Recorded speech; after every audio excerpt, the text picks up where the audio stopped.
Dear student, अब आप लोगों को करंट मैटर के डिबेट का पीडीएफ फाइल टेलीग्राम पर दिया जा रहा है।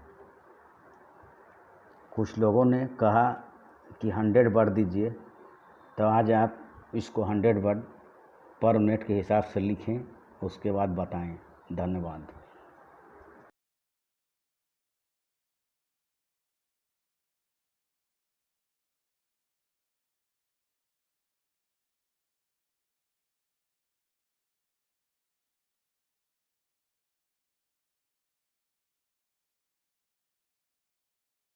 डियर स्टूडेंट, रेडी रहेंगे। विश्व स्वास्थ्य संगठन की 73वीं विश्व स्वास्थ्य महासभा आज से शुरू हो रही है। कोविड-19 महामारी के कारण इसे वर्चुअल यानी वीडियो कॉन्फ्रेंसिंग द्वारा आयोजित किया जा रहा है। महासभा में संगठन के सभी 194 देशों के प्रतिनिधि शामिल होंगे और मुमकिन है कि अमेरिका और उसके सहयोगी देश कोरोना वायरस से निपटने के तौर तरीकों को लेकर WHO और इसके प्रमुख टेड्रोस अधानोम गेब्रेयेसस की तीखी आलोचना करें। हालांकि चीन भी उतनी ही तत्परता से उनका बचाव करेगा। इस 2 दिवसीय महासभा में विश्व स्वास्थ्य संगठन के कार्यकारी बोर्ड का भी चुनाव किया जाएगा, जिसमें 34 सदस्य होते हैं। उल्लेखनीय है कि विश्व स्वास्थ्य महासभा जहां संगठन की बुनियादी नीतियां व बजट तय करती है, तो वहीं कार्यकारी बोर्ड महानिदेशक के नेतृत्व में काम करने वाले अस्थायी सचिवालय के माध्यम से उन्हें लागू करता है।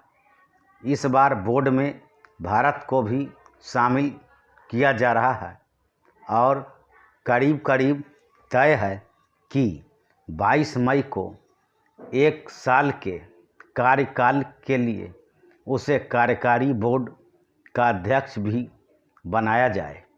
जाहिर है भारत पर एक बड़ी जिम्मेदारी आने वाली है, वह भी उस समय जब हालात विषम हैं और विश्व स्वास्थ्य संगठन के इतिहास में विवादास्पद भी।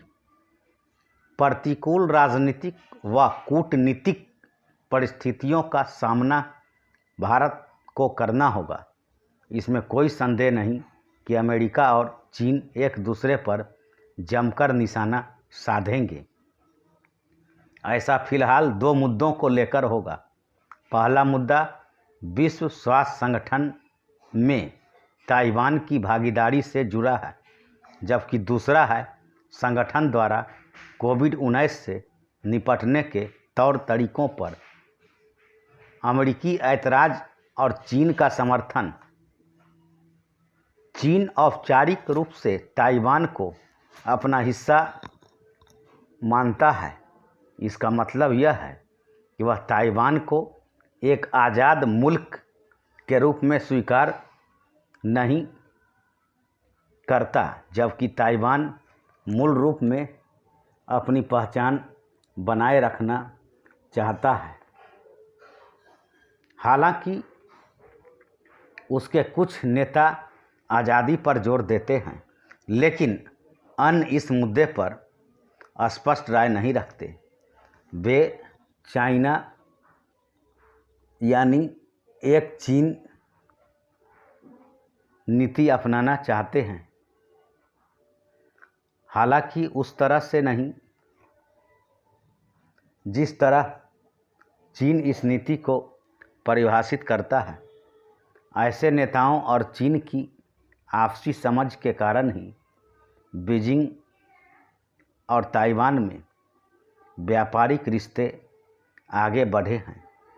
इसी बुनियाद पर उन तमाम देशों से भी ताइवान के कारोबारी रिश्ते बने हैं, जो उसे संप्रभु राष्ट्र का दर्जा नहीं देते।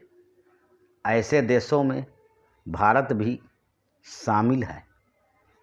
विश्व स्वास्थ्य संगठन के ताइवान के रिश्ते पर चीन के रुख को समझने के लिए यह जानना महत्वपूर्ण है कि 2008-16 के बीच ताइवान पर जिस दल का शासन था, संप्रभुता पर सार्वजनिक रूप से उसने जोर नहीं दिया। धन्यवाद।